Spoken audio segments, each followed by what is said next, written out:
धूपं तथा क्षीरोदन्वत्प्रदेशे शुचिमणिविलसत्सैकते मौक्तिकानां माला क्लुप्तासनस्थस्फटिकमणिनिभैर्मौक्तिकैर्मण्डिताङ्गः शुभ्रैरभ्रैरदभ्रैरुपरि विरचितैर्मुक्तपीयूषवर्षैः आनन्दीनः पुनीयात् हरिनिल्लगदा శంఖపాణిర్ముకుందః. పూజారి గారు, అమ్మా, బయట అన్నదానం జరుగుతోంది. ఎవరిది? ఓ అదా, ఎవరో వెంకటపతి రాజావారట. ఆయన పుట్టినరోజట. ఆ సందర్భంగా ఓ కుర్రవాడు అన్నదానం చేయిస్తున్నాడు.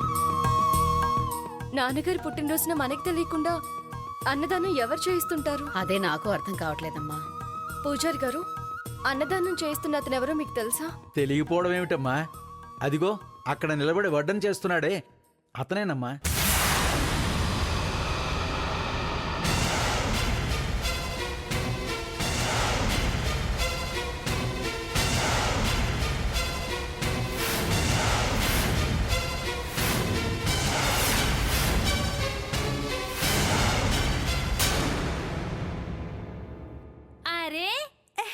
అన్నదానం చేస్తుంది మన అర్జున్ బాబా. అతను మీకు తెలుసా? తెలియకపోవడం ఏంటి? మా అప్పన్నమ్మకే. అతిగా వాగడం మానవా? పదండి.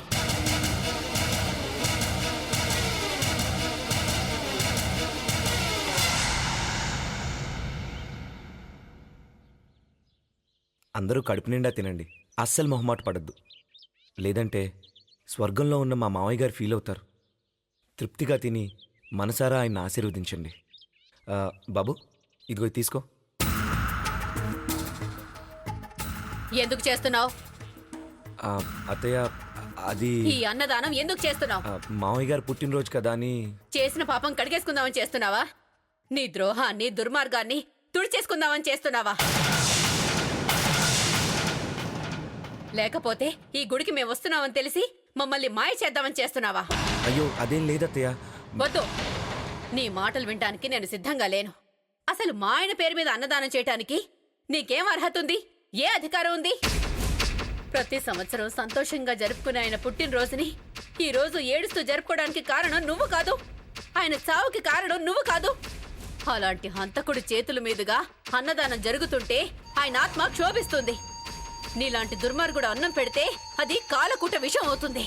అమ్మా, గుళ్ళో ఎందుకమ్మా? నువ్వు నోర్మై. వీడిని సమర్థిస్తావేంటే? వీడు మన కుటుంబానికి చేసిన ద్రోహం మర్చిపోయావా? నీకు చేసిన అన్యాయం మర్చిపోయావా? నీ తండ్రిని పొట్టను పెట్టుకున్న హంతకుడే వీడు.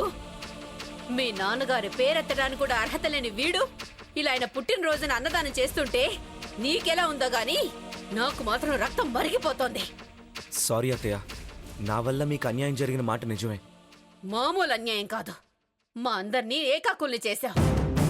జీవితాంతం తోడుంటాడనుకున్న నా దేవుణ్ణి మధ్యలోనే మింగేశావు.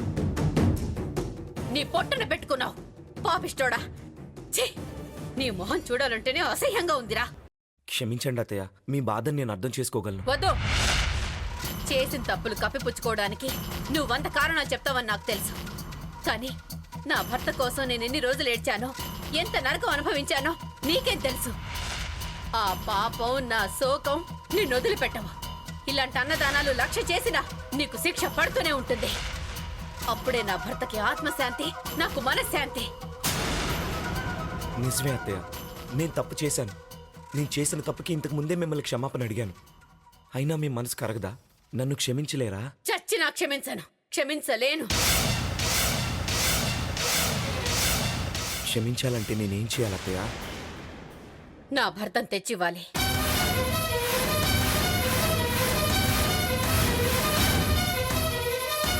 తెచ్చివ్వగలవా? మేం పోగొట్టుకున్న సంతోషాన్ని, ఆనందాన్ని తిరిగి ఇవ్వగలవా? నీ వల్ల కాదు. అందుకే చెప్తున్నాను, ఇక మీదట నీ నీడ కూడా మా కుటుంబం మీద పడకూడదు. రాజవారి పేరు నీ నోట వినపడకూడదు. నేను నిజంగా నిన్ను క్షమించాలంటే నేను చెప్పినవి పాటించాలి.